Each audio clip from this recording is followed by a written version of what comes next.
Bonsoir chef Watt. Bonsoir, Comment vous allez? Je vais très bien. Ok. La barre blanche est devenue rouge à cause de la poussière. Ah ouais, j'ai trop bouffé la poussière. Ah, mais qu'en est-il de la fatigue?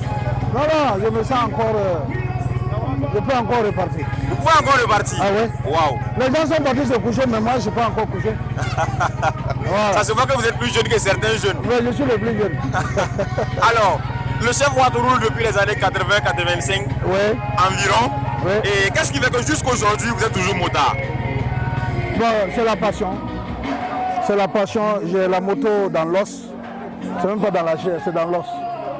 Donc ça fait que je n'arrive pas à accrocher. Même avec l'âge. Je veux bien, j'ai essayé, mais je n'ai pas pu. Parce que mes enfants m'avaient convaincu, mais je n'ai pas pu. Ma femme m'a convaincu, mais finalement tout le monde est d'accord même. Parce que quand je n'ai pas la moto, je ne me sens pas.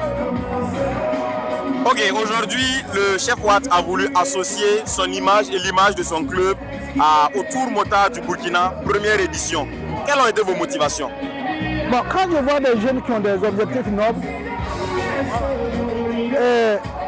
on avait envie de faire ça il y a longtemps. J'ai écrit un projet là-dessus, mais je n'ai pas pu. Parce que, bon, il y a les moyens qui manquent aussi parce que je suis à la retraite. Donc quand j'ai appris qu'il y a tout, j'ai dit non, il n'y a pas de problème. Je profite pour faire le tour du Burkina.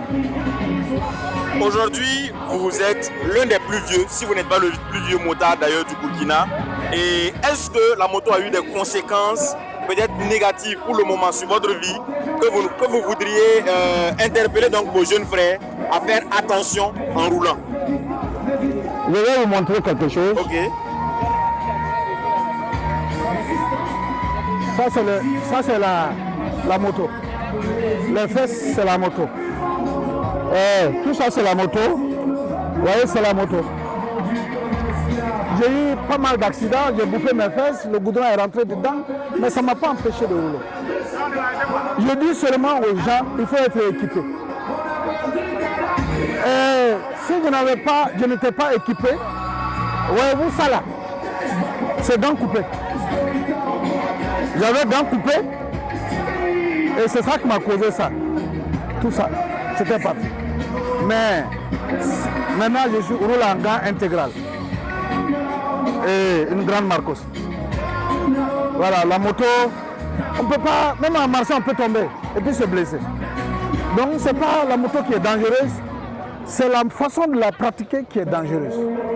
J'ai toujours dit qu'il il y a toujours la place sur la chaussée pour tous les usagers de la route. Mais il n'y a pas un millimètre carré pour un motard imprudent, un motard incrédule. Je l'ai chanté haut et fort depuis des années et je le chante toujours.